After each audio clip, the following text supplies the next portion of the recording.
Hello, it's me, long time no see, and this is episode 166 of the Jincast series.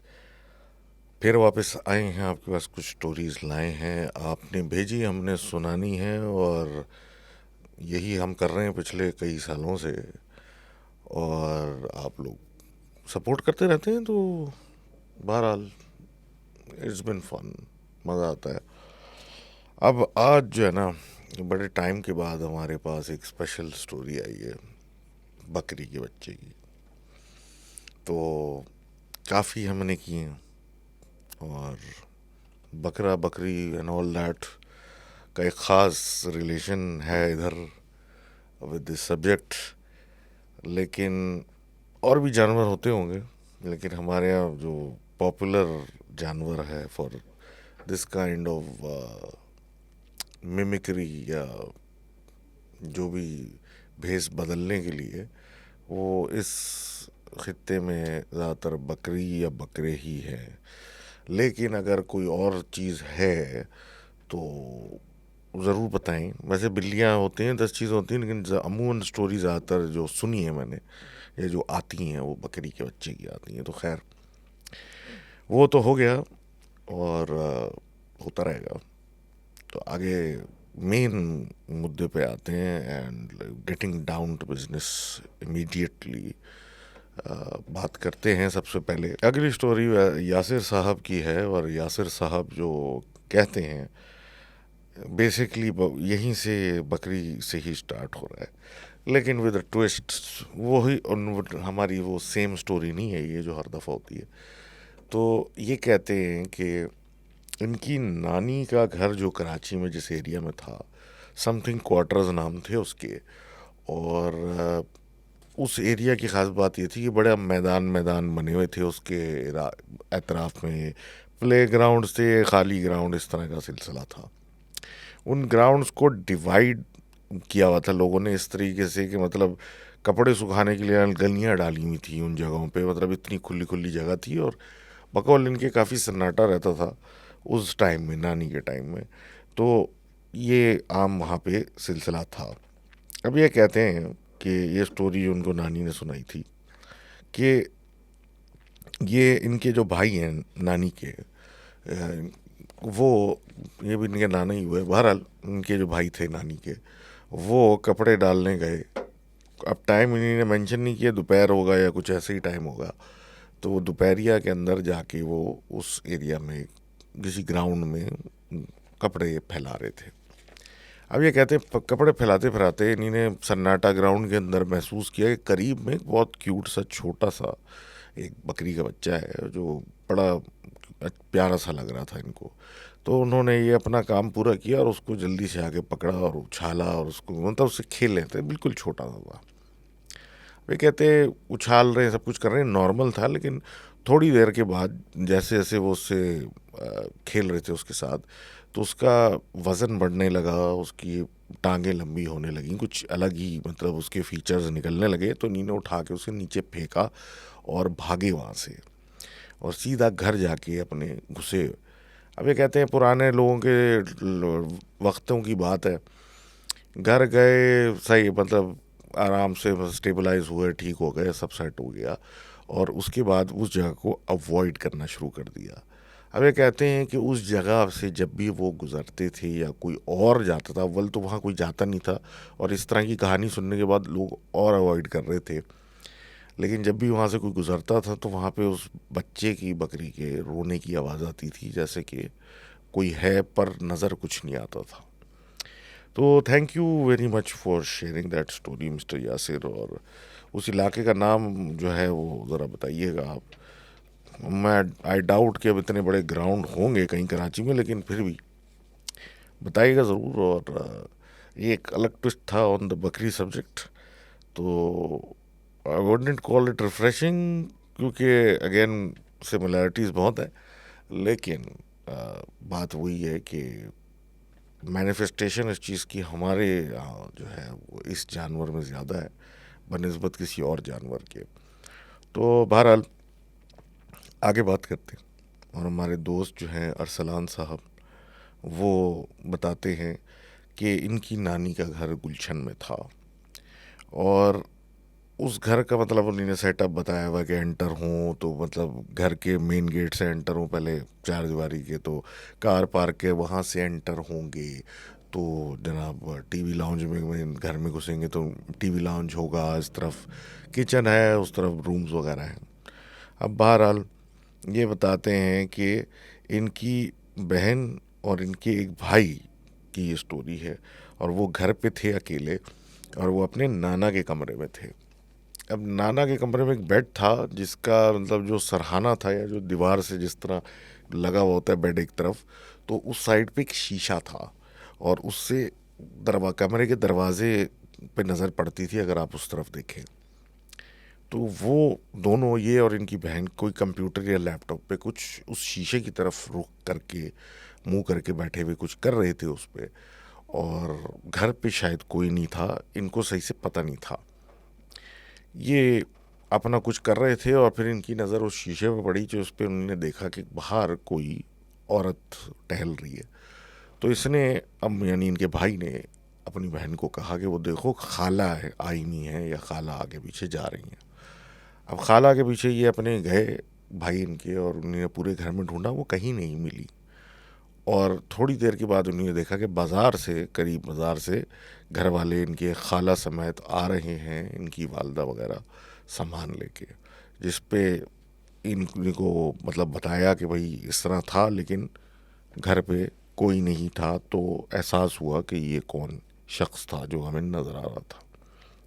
अब ये आगे बताते हैं, ये साहब खुद अपना बताते हैं कि इनके मामू जब पाकिस्तान आते हैं, वो बाहर किसी मुल्क में काम करते हैं, तो आते थे तो बड़ा हल्ला गुल्ला होता था, और उनके साथ इनकी बड़ी मतलब तफरी लगी रहती थी। ये छोटे थे, उनको बड़े प्यारे थे। तो ये एक दिन छत पे थे और वो उनके साथ मस्तियाँ कर रहे थे, मगरिब से पहले का टाइम था, और ये नीचे कुछ देख रहे थे, मतलब छत से चढ़ के, मतलब नीचे कुछ हो रहा था, गली में कुछ हो रहा था इंटरेस्ट का, तो वो उसको देखने में लगे हुए थे। और इनके मामू जो थे वो पीछे से आके इनको कभी खींच रहे थे, हल्का सा इनको डराने की आवाज़ें निकाल रहे थे, और इस तरह की इनके साथ हरकतें कर रहे थे। अब ये थोड़ा तो बहुत हुआ, लेकिन जाहिर सी बात है बार बार कर रहे थे, तो वो, अब ये जिस पे इनका इंटरेस्ट जिस चीज़ पे था, तो ये बोर होने लगे, और फिर उनकी आवाज़ों वगैरह पे इन्होंने मुड़ना छोड़ दिया और नीचे गली में देखते रहे। कहते हैं कि ये सिलसिला होता रहा, और एक खामोशी सी हुई, और उसके बाद मगरिब का वक्त शुरू हुआ, मतलब तो किसी ने इनको पीछे से झिड़का, इन्होंने पलट के नहीं देखा, इन्होंने बोला मामू हैं, और इसी तरीके से फिर इनको किसी ने इसी तरह तंग किया। अब ये अपना नीचे देखे जा रहे हैं कि एकदम से किसी ने इनके बाल खींचे। अब बाल खींचना कोई मतलब प्यार में आप यूं यूं कर रहे हैं तो नहीं है, तो ये उनको तकलीफ़ हुई, और इन्हीं ने अब सोचा कि मैं जो हूँ अब जाके नानी को शिकायत करूँगा कि मामू ने मेरे बाल खींचे और मुझे तकलीफ़ हुई है। अब ये पलटे तो वहाँ कोई नहीं था, और फिर इन्हें सोचा कि वो खींच के जल्दी से भाग गए हैं, और पलटे दोबारा नीचे की तरफ देखते हुए, मतलब गली की तरफ, तो इन्होंने नोटिस किया कि जहाँ इनकी छत ख़त्म होती थी उसके बाद एक बीम सी निकली हुई थी, मतलब आगे, वहाँ इनके मामू लटके हुए हैं बीम पकड़ के। ये देख के हैरान हुए, और उनके मामू ने इनको कहा एक अजीब से लहजे में कि अब डर लगा। ये थोड़े से चौंक गए। उसके बाद वही मामू जो लटके हुए थे मगरिब के टाइम पे छत से निकले हुए एक बीम से, वो इनको देख के हंसने लगे। इनको बहुत अजीब लगा, और ये सीधा नीचे भागे। नीचे भाग के इन्हें जाके शिकायत करना शुरू की कि मेरे मामू ने ऐसा किया, वैसा किया, ऐसा किया। जिस पे पता चला कि वो तो एक आध घंटा पहले नीचे उतर गए थे और जाके कमरे में सो चुके हैं, क्योंकि थके हुए थे। और जब इन्होंने ये पूरा वाक़या बताया कि ऐसा ऐसा मैंने देखा, मुझे किसी ने मेरे बाल खींचे, फिर ये मामू जो यहाँ सो रहे हैं वो नज़र आए लटके हुए, तो इनको बकौल इनके बड़ी डांट पिटी के मगरिब के टाइम पे छत पे मत जाया करो।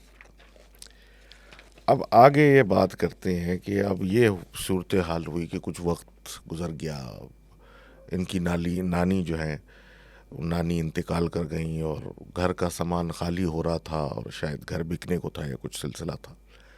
इनके जो भाई थे वो टीवी लाउंज में बैठे हुए कोई आयतें पढ़ रहे थे, कोई सूरतें पढ़ रहे थे, और ये जो थे ये इधर उधर देख रहे थे। तो इन्होंने देखा कि नाना का जो कमरा है उसमें से कोई अजीब सी चीज़ उड़ती हुई निकली और घर से बाहर चली गई। अब वो था कुछ टिड्डा शेप टाइप, कोई मतलब कीड़े मकोड़े टाइप की चीज़ थी, लेकिन अनयूजुअल थी और शेप में थोड़ी बड़ी थी, वरना इतनी छोटी चीज़ नज़र नहीं आती। बहरहाल वो चली गई और ये ऊपर गए देखने, तो इनकी वालदा और इनकी खालाओं ने वो कमरा वैसे ही खाली कर दिया था और शीशे और खिड़कियां बंद थे, तो वहाँ कुछ भी नहीं था ऐसा जिससे ये चीज़ ट्रेस की जाए। बहरहाल वो निकल गए और घर खाली हो गया, बिक गया, वटेवर, और बात ख़त्म हुई। कई साल गुजरे, अब ये कहते हैं, और इनके मामू फिर पाकिस्तान आए हुए थे बाहर से। तो इन्होंने उनसे एक मतलब फरमाइश की कि आएँ देख के आते हैं उस पुराने मकान को, नानी की बड़ा याद आ रहा है। तो ये गए उनके साथ देखने। तो बकौल इनके मोहल्ला पूरा बदल चुका था, नए घर आ चुके थे, इवन वो घर भी बदल चुका था। तो इनकी वालदा इनके साथ थी और तस्करा हुआ कि इसमें जब वो रहती थी टीनेज ईयर्स में इस इलाके में, तो आस पड़ोस की लड़कियों से उनकी दोस्ती थी और बड़ी अच्छी सहेलियां थी उनकी। तो इसी बात पे बात से बात निकली और फिर उन्होंने बताया इनकी मामा ने कि इस घर में कभी मतलब बसने वाला ये घर नहीं था और बड़े मसले होते थे, और इनकी सहेलियां जो पड़ोस में रहती थीं वो कहती थीं कि इस घर की छत पे कभी कभी कोई नज़र आता है जो कि अजीब सा होता है, खिड़की में लोग नज़र आते हैं और अजीब सी चीज़ें इस घर से निकलती हुई, उड़ती हुई, आती हुई और जाती हुई दिखती हैं, जो कि ये सुनते थे और फिर मतलब परेशान होते थे। लेकिन ये सिलसिला था। और बकौल इनके कि इस घर में आने के बाद सब लोग नाना नानी, मतलब बेटियां 3 थी, शादी हो गई, बेटा बाहर चला गया, और इस सब के फ़ौरन बाद इनके नाना का इंतकाल हो गया, जिसके बाद इनकी नानी वहाँ अकेली रह गई। तो thank you very much for sharing that story. और आगे हम अपने दोस्त फ़ाइक साहब की बात करते हैं। फ़ाइक साहब कहते हैं कि मैं मलीर में रहता हूँ और मेरा जो है एक प्राइवेट यूनिवर्सिटी में एडमिशन हुआ, और हमारे बैच जो था उसमें कुछ ज़्यादा ही इनटेक था, मतलब ज़्यादा ही स्टूडेंट आ गए थे, तो वो एक क्लास में फ़िट नहीं हो सकते थे। तो पुरानी एक बिल्डिंग थी जो कि छोड़ी हुई थी और काफ़ी पुरानी थी, उसमें इन लोगों की क्लास को शिफ्ट कर दिया, क्योंकि वहाँ एक ऑडिटोरियम सा बना हुआ था और ये वहाँ क्लासेस के लिए जाते थे। अब सेमेस्टर जब चल रहा था तो ये कहते हैं कि कुछ अजीब फीलिंग आती थी उस जगह की, और एक चीज़ नोटिस करना इन्होंने शुरू की कि कोई एक अजीब सी खुशबू आती है उस हॉल में, जो कि कहीं और नहीं आती, और वो जो जगह है वो ऐसी है कि कोई फूल फूल वगैरह दूर की बात, कोई मतलब पौधा भी नहीं है करीब में, तो ये स्मेल कहाँ से आती है। और सब लोग इन्वेस्टिगेट कर चुके थे काफ़ी हद तक, लेकिन सोर्स कभी नहीं मिली। अब बहरहाल ये सब चलता रहा, इनकी दोस्ती हुई किसी साहिबा से और सेमेस्टर के मतलब गुजर गया।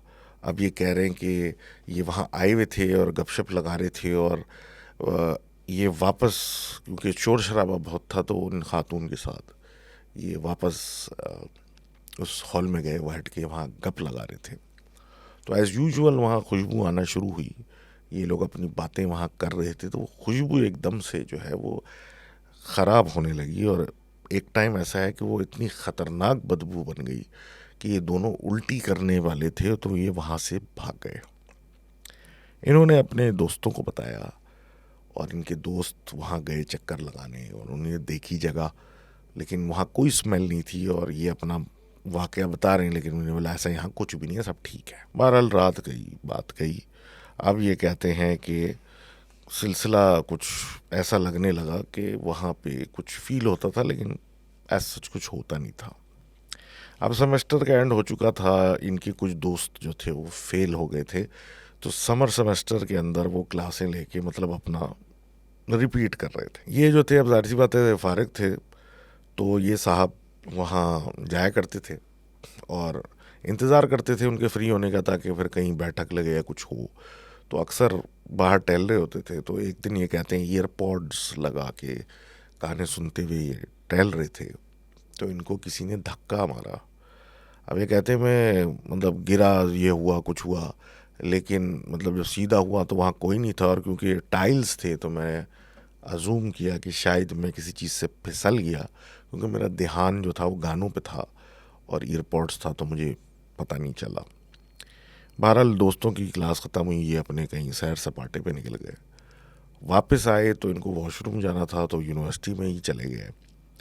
और कहते हैं कि रात में तो खैर एक अलग ही माहौल था, लेकिन ये वॉशरूम गए और वहाँ पे वैसी कुछ अजीब फीलिंग थी कि बिजली चली गई। बिजली जाने पे इन्हीं ने मोबाइल की टॉर्च ऑन की, तो इनको एहसास हुआ कि कोई और भी उधर मौजूद है।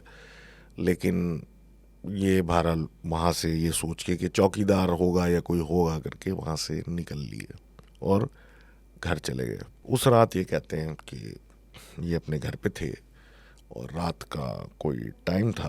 अभी एक बकौल इनके कि इनको रात में मेरी पॉडकास्ट 3 बजे देखने का बड़ा शौक़ है, तो उस वक्त ये हल्की रोशनी में वो देख रहे थे कि इनको नॉक करने की आवाज़ आई दरवाज़े पे अपने कमरे के। अब इन्होंने दरवाजे की तरफ जब देखा तो वहाँ सफ़ेद कपड़ों में कोई खड़ा था, और जब गौर से देखा तो वो जो भी आदमी था उसकी शक्ल इनकी यूनिवर्सिटी के चौकीदार जैसी थी। अब ये देख के ये इतना चौंक गए, ये कह रहे हैं कि ये किसी तरीके मतलब फेंट जिसे कहते हैं ना, वो हो गए, बेहोश हो गए अपने ही बेड पे। और इस आलम में जब ये थोड़ा मतलब थे होश से बाहर, किसी ने इनको इतनी ज़ोर से नीचे की तरफ खींचा कि ये बेड से जब गिरे तो इनके बाजू पे बहुत शदीद किस्म की चोट लग गई। अब ये ऐसा सिचुएशन, ये वाक़या था कि इनको समझ में ना आए, तो इन्हीं अपनी उस दोस्त से तज़किरा किया जिसके साथ ये ऑडिटोरियम में बैठे थे। तो उसने भी यही बताया कि जब से वो दिन मतलब बू आई थी और सब कुछ हुआ था, उसके साथ भी घर पे कुछ ना कुछ हो रहा है। और मिसाल है कि अगर नहाने जाती है तो कोई दरवाज़े में नॉक करता है और फिर देखो तो कोई नहीं होता। इस तरह के सिलसिले चल रहे हैं। अब ये कहते हैं कि इनके साथ भी यह हाल है, और अब तो साए वाए भी नज़र आते हैं, लोग कोई शक चीज़ नज़र आती है, और ये दोनों आइडेंटिफाई कर चुके हैं कि ये उस मुलाकात के बाद से शुरू हुआ है। इनके टीचर्स भी इस बात पे अग्री हैं कि उस ऑडिटोरियम में, उस जगह पे, पुरानी बिल्डिंग में कोई मसला था। अब बहरहाल इन्होंने किसी मौलवी को अप्रोच नहीं किया और पूछ रहे हैं इसका सलूशन क्या है। तो thank you for sharing that story and this. मैं तो यही बोलता हूँ कि आप किसी अल्लामा या मुफ्ती के पास जाएं, उनसे डिस्कस करें और इस चीज़ को मतलब टारगेट करेंगे कि हल क्या है। लेकिन कोई अगर कमेंट्स में बताना चाहे कि भाई किस तरह हल हो सकता है बेहतर, तो प्लीज़ लिखें और बताएं, इनका भला हो जाएगा तो अच्छा हो जाएगा। अगली कहानी हमारी जो आ रही है, जुनेद साहब की आ रही है, और ये बात कर रहे हैं कि जिस वक्त का ये वाक़या, उस वक्त इनके भाई कोई 11-12 साल के थे और ये कोई 17-18 साल के थे। अब ये जो बता रहे हैं अनफॉर्चुनेट इवेंट लाहौर के अंदर 2016 से 18 के बीच के वाक़यात हैं। अब ये कहते हैं कि इनके भाई जो हैं छोटे, वो कोई मस्कुलर बिल्ड के नहीं, बड़े पतले सूखे से हैं और बिल्कुल ही बिल्कुल स्किनी, मतलब ढांचा नुमा फिज़ीक है। तो हेल्थ इश्यूज़ इनको बहुत होते थे, और ये सिलसिला उस वक्त शुरू हुआ जब इनके भाई को पेट में दर्द एकदम से शुरू हुआ, जो कि समझ में नहीं आता था। फिर हार्ट रेट बढ़ जाता था और पीठ में दर्द होता था, और काफ़ी इस तरह की कॉम्प्लिकेशंस हो रही थी। डॉक्टरों के पास जाते रहे, लेकिन कोई ख़ास सलूशन मिलता नहीं था, और फिर इवेंचुअली किसी कारी साहब के पास चले गए, जबकि ये स्ट्रांगली अगेंस्ट थे, लेकिन बहरहाल चले गए। अब उन साहब ने इन पे कुछ पढ़ाई की और कहा कि इन पे या तो किसी ने कुछ करवाया हुआ है या इस पे कोई जिन जो है चढ़ा हुआ है। ये बोल के कारी साहब जो है वो अपना कुछ पढ़ने लग गए। बहरहाल कोई एक इलाज का सिलसिला शुरू हुआ जो कि महीनों चला और कुछ हद तक बेहतरी भी आई। उन्हीं ने कोई पाउडर शाउडर भी बनाया था, कुछ किया था, उसके ऊपर करते थे कुछ, तो ये सिलसिले चलते थे।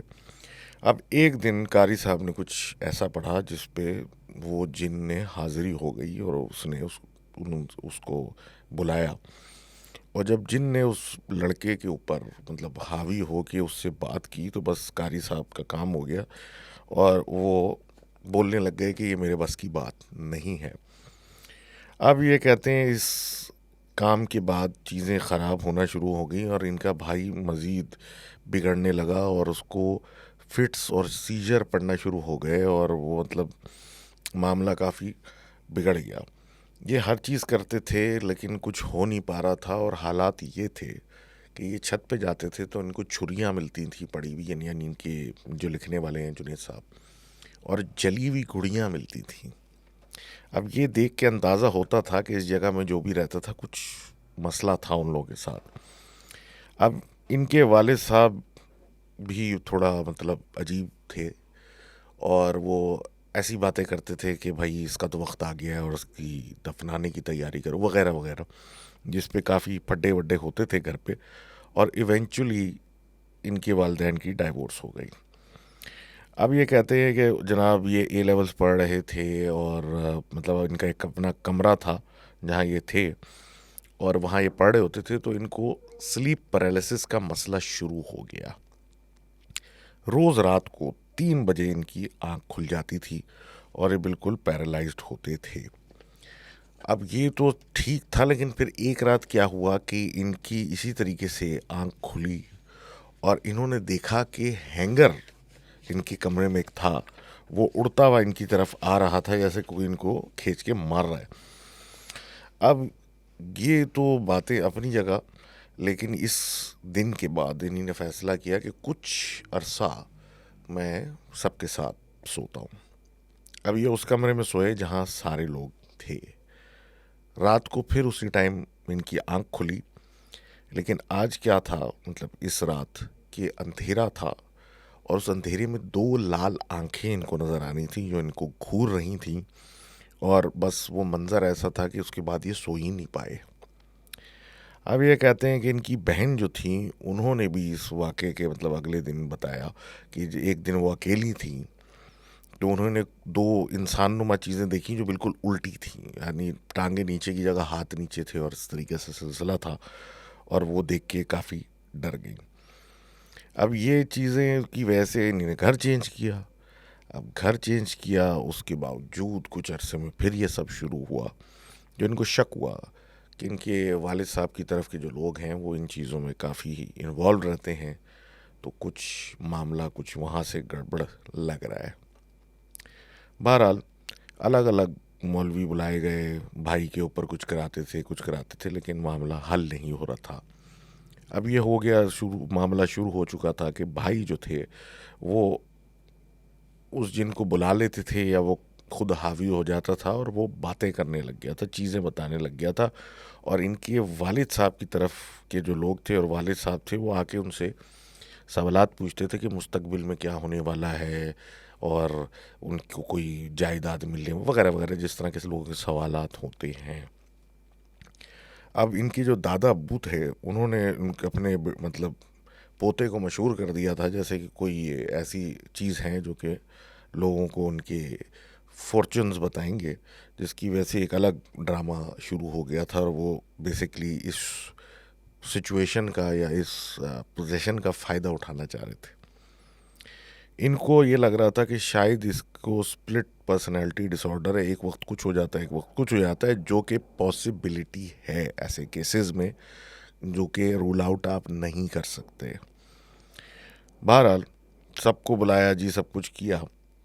एक साहब आए, उन्होंने एक अमल किया, हांडी वाला अमल कह रहे हैं ये कुछ, उसमें ये फूल पत्तियां लेके उसकी हाज़िरी करने के लिए किसी अलग कमरे में बैठे, इनको दावत दी गई इन्होंने बहरहाल मना कर दिया। और जब वो मतलब वो करके जो जिसको बुला रहे थे बुलाया, तो उसने बताया कि पूछताछ हुई की उस जिन से, तो उसने कहा कि मैं इस बच्चे को लेके जाऊंगा, यानी कि मार के ही जाऊंगा। अब बहरहाल ये सिलसिले चलते रहे और फिर इनके भाई अक्सर जब इस स्टेट में होते थे कि जब इन पे जिन काबू होता था, तो ये कहते हैं कि उसने इनको उस हालत में बताया कि रात को 3 बजे तुम्हें एक औरत देखने आती है। जिस पे डर गए, क्योंकि इनको पता था कि रात को 3 बजे इनकी आंख खुलती है और क्या होता है। तो ये बात कि कोई औरत इनको खड़े होकर देखती है तो बड़ी ख़तरनाक सी बात है। बहरहाल बड़े घर बदले गए, बड़े मौलवी बदले गए, लेकिन ये कहती हैं कि आखिरकार इनकी वालदा को कोई ऐसा आदमी मिल गया जिसने इनके भाई को ठीक कर दिया। बहरहाल अब ये साहब ऑस्ट्रेलिया में हैं और इनके भाई ठीक हैं, इलाज हो चुका, और उसके बाद बस ये कहते हैं वो अभी भी वही पतले दुबले से हैं। अब बहरहाल आगे बढ़ते हैं और आगे बात हम करते हैं मशहूद साहब की। अब ये भी कराची से इनका ताल्लुक़ है और ये पर्थ ऑस्ट्रेलिया में रहते हैं और 2022 अक्टूबर से वहीं हैं। अब ये बताते हैं कि ये एक जगह काम करते हैं सिक्योरिटी में, और ये 2023 अप्रैल की बात है। कहते हैं ये एक वीरानी जगह है, वैगर या वैजर पता नहीं क्या नाम है इसका, वहाँ ये सिक्योरिटी गार्ड की नौकरी करते हैं। वो बेसिकली बहुत बड़ा एरिया पे 20 एकड़ ज़मीन पे एक स्लॉटर हाउस है जिसके बीच में एक फैक्ट्री है, और ये वीरान है, मतलब खाली है, काम यहाँ कुछ नहीं हो रहा, सिर्फ ज़मीन की चौकीदारी ये कर रहे हैं। 9 से 9 की इनकी शिफ्ट है, और इनके दोस्त अमानुल्लाह जो 9 से 9 रात की शिफ्ट करते हैं, वो भी फेलो पाकिस्तानी है, और एक अदद केयर टेकर है जो वहाँ पे रह रहा होता है, तो वो कोई इराकी साहब है। और इनके काम यही है कि वहाँ पे बस निगरानी करनी है सामान की जो रखे हुए हैं, और कभी केयर टेकर आ जाए तो मतलब आने जाने में उसकी सपोर्ट करनी है, या कोई क्लाइंट कुछ देखने आ जाए, क्योंकि ये बेसिकली एक बैंकरप्ट कंपनी थी जो कि अब किसी डेट कलेक्टर कंपनी के हाथ में आई हुई है। तो उसको सेल आउट करने के लिए कभी कोई आ गया तो आ गया, वरना काफ़ी सुकून वाला काम था। अब ये जगह ऐसी है कि काफ़ी 20 एकड़ पे है, और चारों तरफ इसके बड़े ह्यूज दीवारें हैं जिसके ऊपर रेज़र वायर लगा हुआ है, तो किसी का अंदर बाहर निकलना बहुत मुश्किल है। और ये इन साइट इनके घर से 122 किलोमीटर दूर है। 1.5 घंटा इनको जाना एक तरफ जाने में लगता है। बहरहाल पर्थ शहर भी यहाँ से 150 किलोमीटर दूर है। ये सब बताने का मकसद इनका ये है कि ये जगह मतलब अच्छा पे करती है, क्योंकि इतने वीराने में है, इसलिए ये और वो अमानुल्लाह वहाँ थे, क्योंकि स्टूडेंट वीज़ा पे थे, तो जाहिर सी बात है अपने आप को सपोर्ट करना था, तो इस तरह की और जॉब्स ही करनी पड़ती हैं। अब कहते हैं कि नॉर्मली शिफ्ट्स में हम बैठे होते थे, मगरिब के बाद हम लाइटें खोल देते हैं और सुबह 7 बजे के बाद लाइटें बंद कर देते हैं, मतलब इस तरह के ये चक्कर लगाते रहते हैं, और स्पूकी सी वो जगह लगती थी, लेकिन मतलब इतना ज़्यादा इसको कभी इन्होंने सर पे सवार नहीं किया। अब ये फैक्ट्री में जब घूमते थे, और ये खाली फैक्ट्री है, तो ये कहते हैं कि इनको, क्योंकि स्लॉटर हाउस था, अलग अलग जगह पे जगहें मतलब जानवरों की बनी हुई थी, तो इनको कहीं से कभी गाय की आवाज़ आए, कभी बकरे की आवाज़ आए, दुम्बे की, या कभी जो है कोई मतलब इसी तरह दुम्बे की, बकरे की, गाय की आवाज़ आती थी। ये देखने जाते थे, वहाँ कुछ नहीं होता था और अक्सर खाली रहता था। अब ये सिलसिला इस तरह का चलता रहता था, और ये रमज़ान में मतलब की बात कर रहे हैं, तो वहाँ पे जाते थे तो कुछ नहीं होता था, और कभी ऐसा भी होता था कि गाड़ी में अपनी जिसमें आए हुए होते थे उसमें सो जाते थे, या सोशल मीडिया देख रहे होते थे, या फैमिली वालों से बात कर रहे होते थे। इस तरह टाइम पास होता था, आवाज़ को इग्नोर कर देते थे। अब रमज़ान में ये आवाज़ों तक ही महदूद था, और जैसे ही कहते हैं चांद रात हुई, तो बाकायदा दरवाज़ों पे टकरे मारने की आवाज़ें आना शुरू हो गई। अब इस सब की वजह से अब ये जब निकल के राउंड मारते थे, क्योंकि इनके बैठने के स्टेशन होते हैं, तो इन्होंने अब बाकायदा अपने ऊपर हिसार बांध के ये काम शुरू किया, क्योंकि अब वाकई लाइट ऑन ऑफ करते वक्त बड़ी घबराहट होती थी वहाँ इनको। अब कहते हैं पैसे अच्छे थे, एक हफ्ते में जितना हम किसी होटल में काम करके कमाते उतना ही हम 24 घंटे में बना रहे थे, और जाहिर सी बात है अपने आप को सपोर्ट किया हुआ था सब कुछ, तो अब यही कंटिन्यू रखा हुआ था। अब ये सिलसिला इनका चल रहा था, लेकिन नाइट शिफ्ट जो थी असल थी अमानुल्लाह साहब के पास। इनके साथ तो सिर्फ यही होता था। अमानुल्लाह साहब एक दिन रात को कहते हैं कि मतलब आ रहे थे, कहीं निकलने की कर रहे थे, कुछ कर रहे थे, तो गाड़ी में थे और वीराना था, तो बाहर मतलब उस जगह से निकल रहे थे, कुछ अंदर आ रहे थे, तो उस कोई ख़ास पॉइंट पे जब अंधेरे में ये मुड़े तो बीच रोड में एक कैंगरू था जो उछल रहा था। अब ये उसको बचाने के चक्कर में बहरहाल उसको हिट कर दिया और वो गिरा, और ये गाड़ी इनकी साइड पे हुई लगी। ये बाहर उतरे देखने के लिए उस जानवर को भी और अपनी गाड़ी का हाल भी। तो जब बाहर उतरे तो इन्होंने देखा कि वो जानवर तो गायब हो गया, उसकी जगह एक आदमी नुमा कुछ ज़मीन पे पड़ा हुआ है। ये उसको देख के चकरा गए, क्योंकि इन्होंने खुद हेडलाइट्स में कैंगरू को देखा था जिस पे गाड़ी लगी। तो अब ये परेशान होके जब अपनी गाड़ी की तरफ वापस जाने लगे तो इन्होंने देखा कि वहाँ पे एक आदमी और एक औरत मौजूद है। बहरहाल ये देख के ये बेहोश हो गए, और अगले दिन की शिफ्ट के लिए जब ये खुद आ रहे थे तो उन्होंने इनको बेहोश पाया, इनको उठाया, केयर टेकर को बुलाया, फिर जगाया, तो उन्होंने अपने साथ होने वाला वाक़या बताया, जिस पे ये सब लोग और भी मतलब घबरा गए और सोच में पड़ गए कि यहाँ मसला क्या है।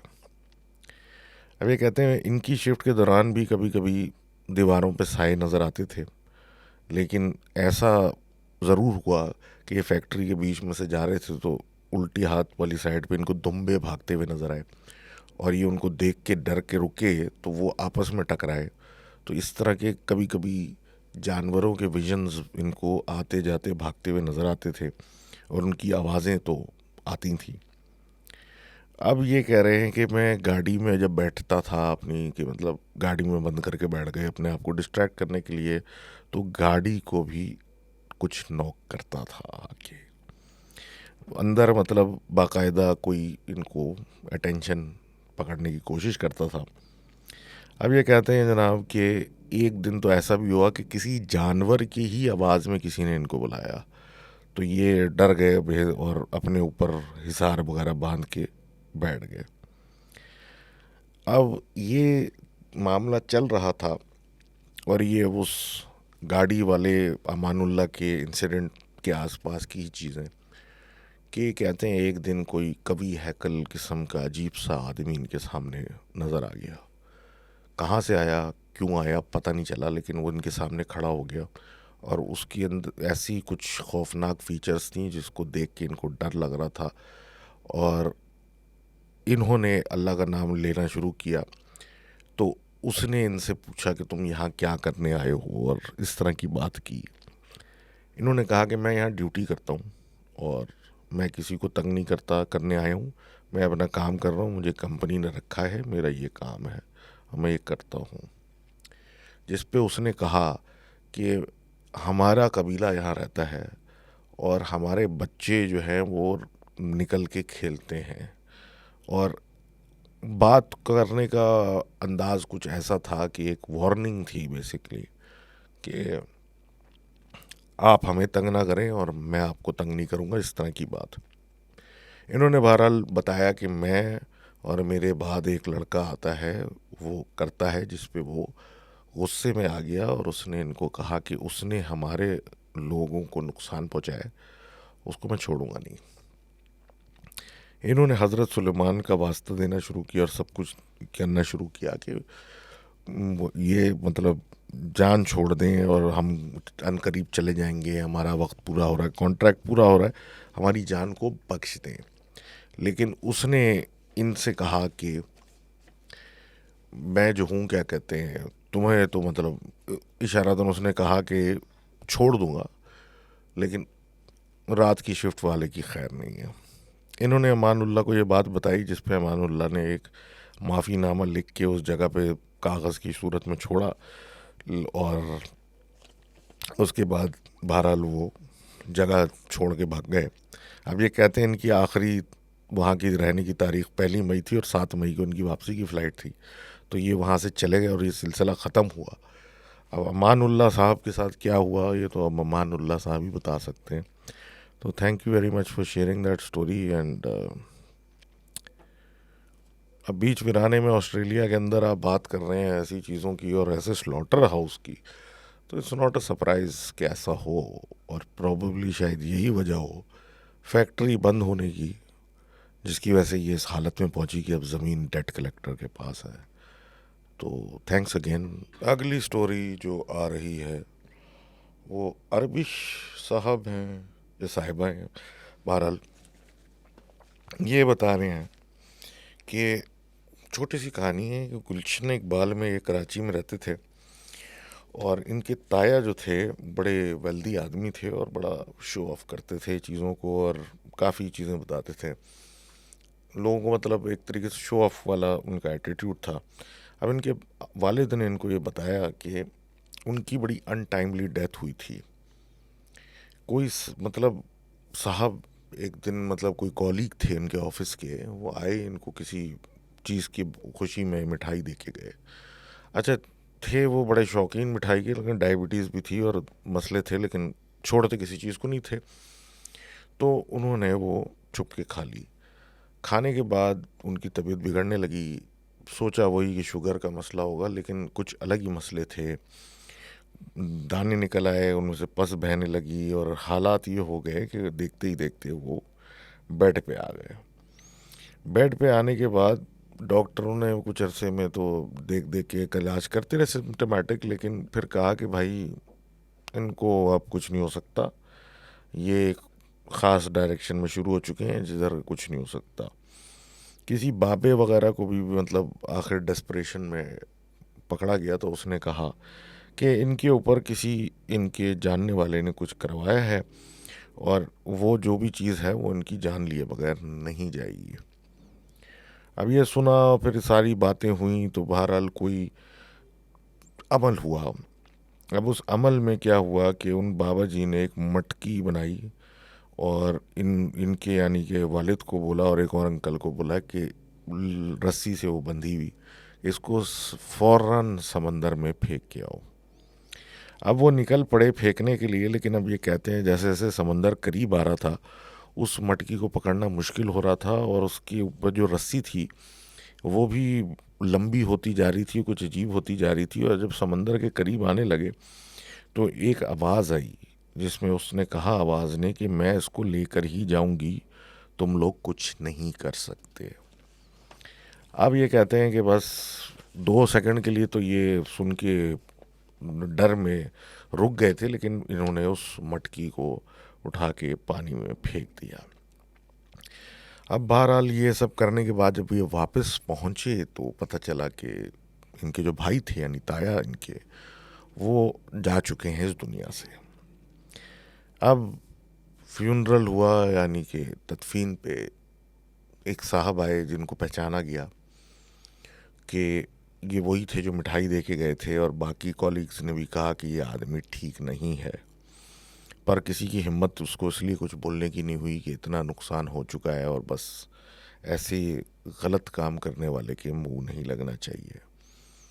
अभी भी इनके ख़ानदान वाले, फैमिली वाले इस चीज़ को बिलीव करते हैं, लेकिन बकौल इनके कि जो भी जिसको भी सुनाई जाती है कहानी, वो कहते हैं कि ये फैब्रिकेटेड है, झूठी है और मेक बिलीव है। तो thank you very much for sharing that story. And आप जो बेहतर समझे ऑडियंस, कि आपकी जो राय है इस बारे में ज़रूर शेयर करिएगा। और अगेन, दूसरी चीज़ों से ज़्यादा तकलीफ़ इंसान को खुद ही पहुंचाता है। और आगे बात करते हैं आमिर साहब की कहानी, जो इंडिया से है, और ये बताते हैं कि ये एक छोटे से गांव में के रहने वाले, और इनके आप आगे पीछे ज़्यादा से 5-6 घर होंगे, मतलब बहुत ही छोटी सी जगह थी।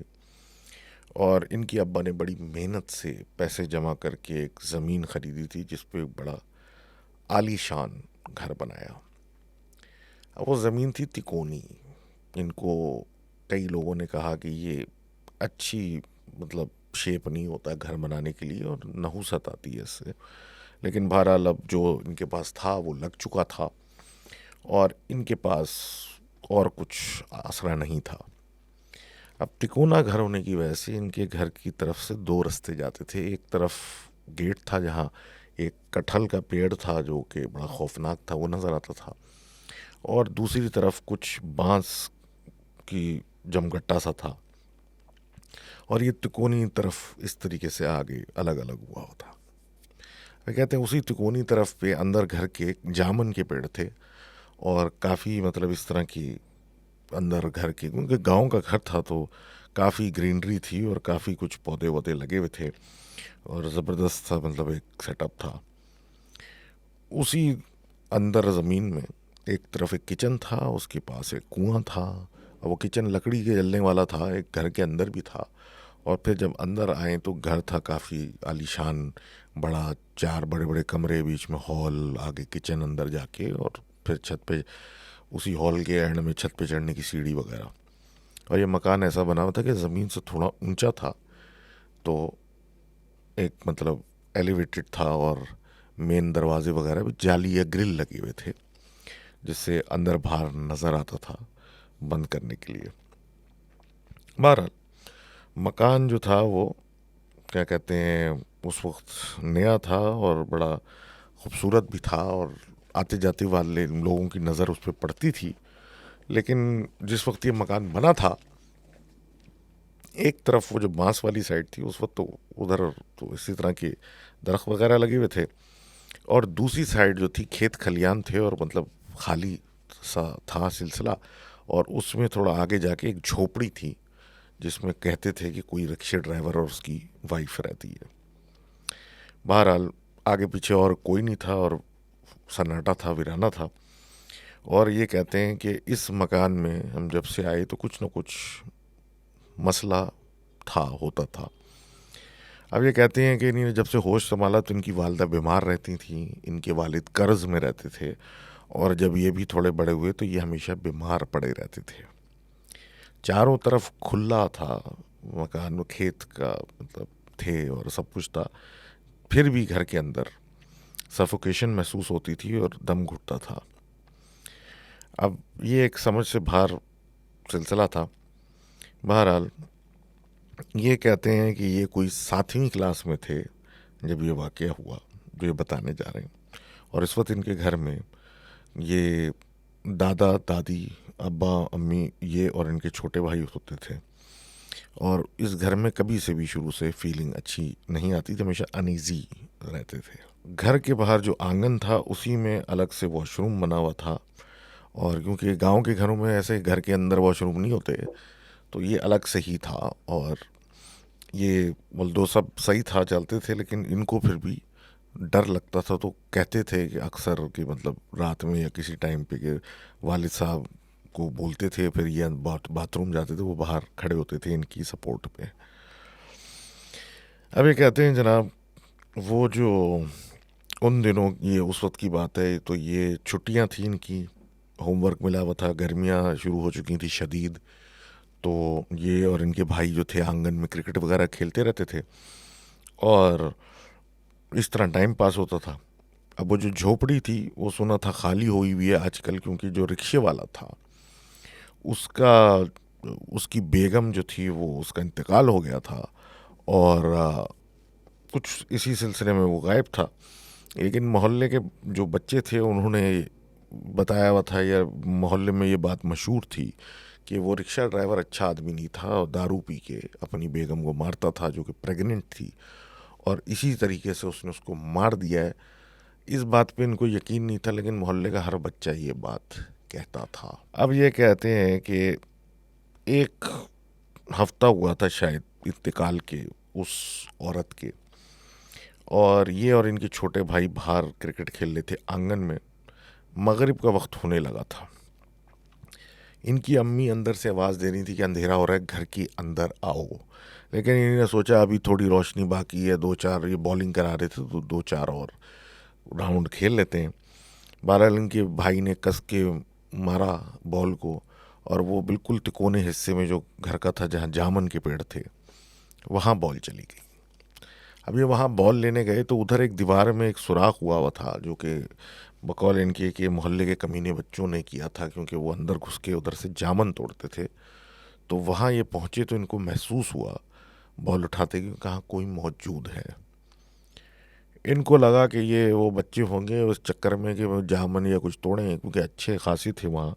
तो उन्होंने शोर मचाया कि भागो यहाँ से, और ये हो और वो हो करके शोर मचा के ये वापस पलटे। लेकिन कहते हैं कि कुछ अजीब सा महसूस हुआ, जिसकी वजह से ये खेल उन्होंने कंटिन्यू रखा और भाई को लेके अंदर घर में चले गए। अब ईशा के वक्त हुआ और ये लोग बैठे हुए थे तो बिजली चली गई, और गांव में अक्सर गर्मियों में बिजली जाया करती थी। तो ये सारे के सारे हॉल में मौजूद थे, जो कि मतलब घर की एंट्रेंस है, फिर हॉल है, और आजू बाजू जो हैं वो कमरे थे, और गर्मी की शदीद शिद्दत थी। यहाँ ये बैठे हुए थे और एक लालटेन जल रही थी जिससे ये अपना होमवर्क कर रहे थे, और छोटे भाई भी इनके जो थे वो भी कुछ अपना इस तरह कर रहे थे। अब इनको बाथरूम जाने की हाजत हुई। इन्होंने अपने वालिद को बोला कि मुझे जाना है, और वो लेटे हुए थे। उन्होंने इनको कहा कि तुम बढ़ो बाथरूम की तरफ, मैं आता हूँ। अब ये बाहर निकले, आंगन में आए, आंगन में मुड़े उस तरफ जहाँ पे बाथरूम था एक साइड पे, वहाँ पे गए और वहाँ पे चले गए बाथरूम में। अब इन्होंने थोड़ी देर में मतलब नोटिस किया कि कोई साया उस आंगन में उस तरफ घूम रहा है। तो उनको एहसास हुआ कि शायद इनके वालिद इनके पीछे आ गए, जिस तरह वो आते हैं। तो ये सुकून से इन्होंने अपनी कार्रवाई की और बाहर निकले, और हाथ वाथ धो के और कुछ करके वापस जाने लगे।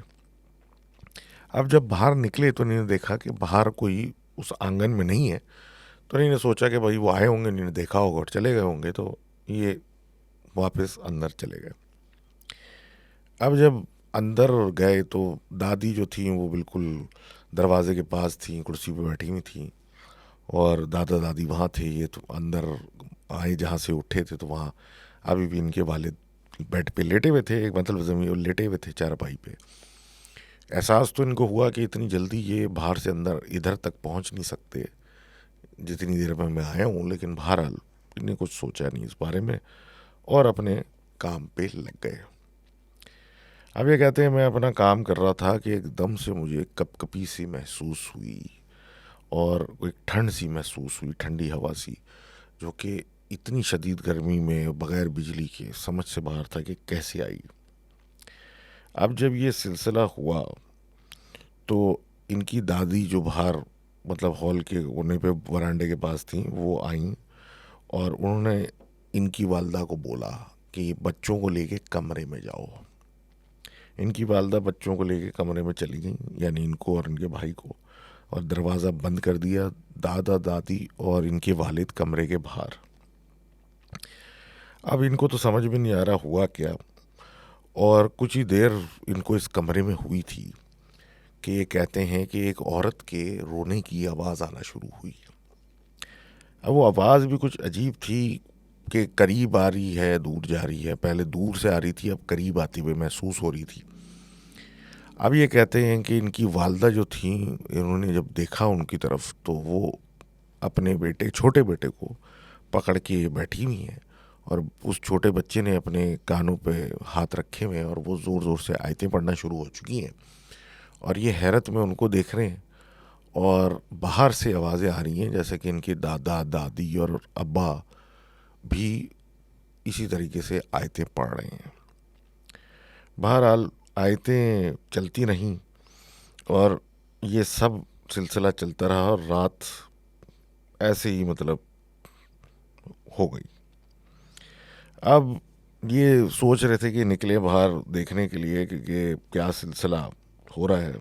लेकिन बहरहाल आवाज़ आती रही करीब, फिर जाती रही दूर, और फिर एकदम दूर से आने लगी, और मामला ख़त्म हुआ। और ये सिलसिला 10 मिनट तक रात में चला। उस रात सारे घर वाले एक ही कमरे में सोए, जबकि सबके अपने अपने अलग अलग, मतलब दादा दादी अलग सोते हैं, ये तो सब एक साथ ही सोए। और ये हैरान रहे कि ये क्या आवाज़ थी और क्या हुआ, और पूरे घर ने सुनी, लेकिन ज़्यादा इस पे बात नहीं हुई। सुबह मालूम हुआ कि इन्होंने नहीं, पूरे गांव ने, आजू बाजू के घर में जितने भी करीब थे, उन सब ने ये आवाज़ सुनी। और ये वहम नहीं था, ये कुछ सिलसिला था।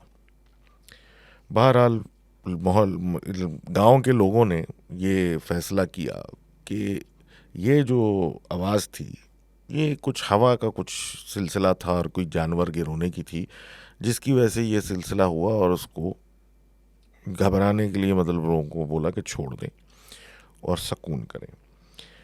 इस शाम, जब ये दिन शाम हुआ, तो इनको खेलने के लिए आंगन में नहीं जाने दिया गया और इनको घर में रखा गया।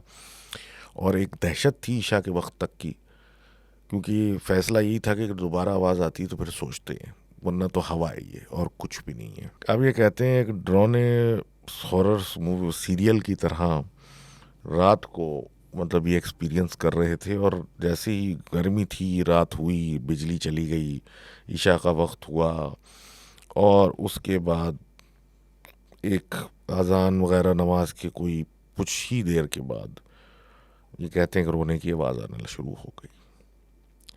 अब फ़र्क ये था कि जो आवाज़ रोने की आ रही थी, जो करीब आ रही थी, उसके साथ में एक और भी आवाज़ आ रही थी, और वो किसी बच्चे के रोने की थी, जो कि कभी कभी हंसने में भी तब्दील हो जाती थी। लेकिन वो औरत रो रही थी और वो बच्चा कभी खिलखिलाता था, कभी रोता था। वो आवाज़, अब कह रहे हैं, सुनते ही सुनते करीब आ गई और फिर दूर जाती, फिर करीब आ जाती थी।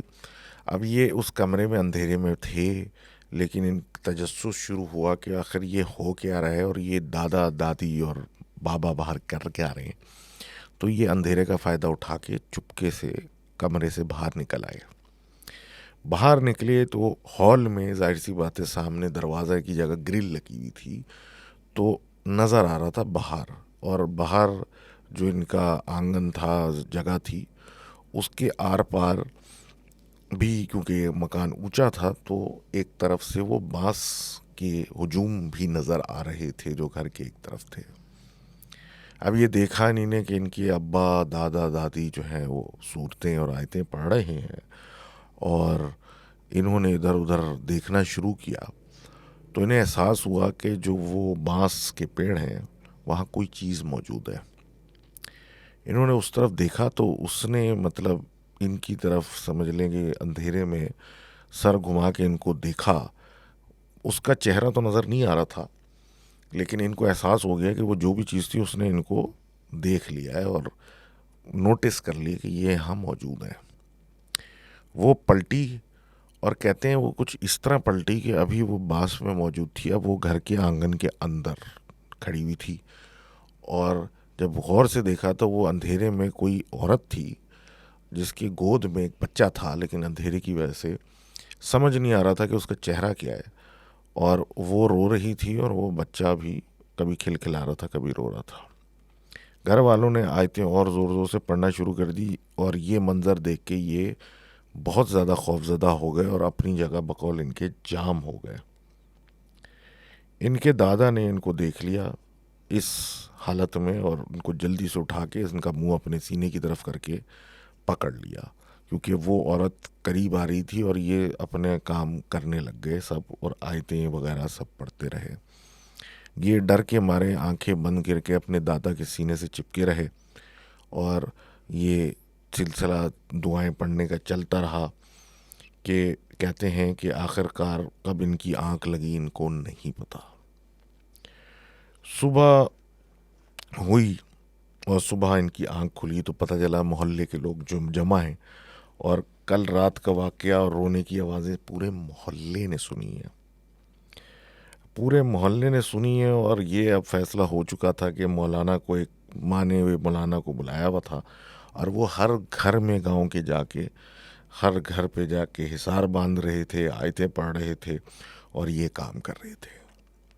जब इनके घर की बारी आई तो इनके घर का चक्कर लगा के उन्होंने कहा कि इस घर में 40 दिन लोबान जला के रखें, सूरह बकरा की तिलावत करें। और अपने हाथ से उन्होंने पानी में उंगली डाल डाल के हर दरवाजे पे आयतल कुर्सी को लिखा। इन्होंने इस तरह की और भी इनको चीज़ें बताई और पानी दिया घर में हर तरफ छिड़कने के लिए, और कहा कि कुछ दिनों तक शाम में हरगिज़ कोई घर से बाहर ना निकले। अब अब ये कहते हैं कि ये करने के बाद वो करके चले गए।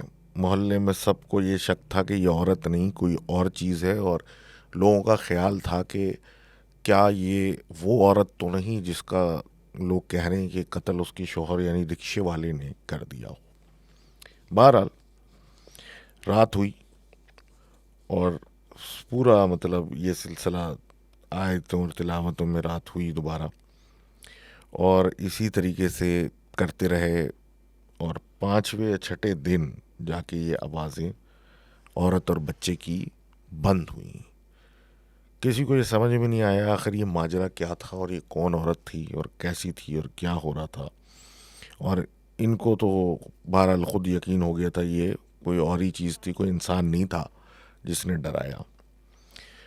बहरहाल ये कहते हैं कि ये इसके बाद छोटे छोटे वाक़यात होते रहे, और घर वालों की मतलब तबीयत बिगड़ती रही जब तक उस घर में थे। इनके अब्बू का भी कर्ज बढ़ता रहा, और हुआ ये कि आखिरकार इनके जब दादा दादी चल बसे तो उस घर की रौनक ख़त्म हो गई। सब कुछ करवाया इनके वालिद ने, मिलाद और सूरह बकरा, रेनोवेशन वगैरह, लेकिन उस घर की वहशत जो थी वो ख़त्म नहीं हुई। कोशिश की लेकिन फिर एहसास हुआ कि यहाँ पे कोई मसला है। बकौल इनकी कि रात को कुएं से कोई पानी भरता था जो कि नज़र नहीं आता था, जब भी देखो कोई नहीं होता था। जो बाहर आंगन में किचन था वहाँ पे से रोशनी आती थी, जबकि वहाँ तो कोई बिजली का कनेक्शन भी नहीं था। और इसी तरीके से एक बिल्ली आती थी जो कि रोज़ रात को आके छत पे जाने वाली सीढ़ियों पे पेशाब करती थी, जबकि घर को बंद भी कर देते थे तब भी वो कहीं से आके ये काम करके जाती थी रोज़।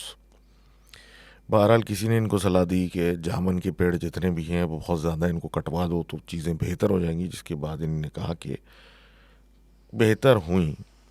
लेकिन इन्होंने और भी चीज़ें तो नोट करना शुरू कर दिया, जैसे कि कबूतरों का कभी एक हुजूम आके शाम के टाइम इनके आंगन में बैठ जाता था जो हटता नहीं था कि कुछ भी कर लो, वो चिपका रहता था।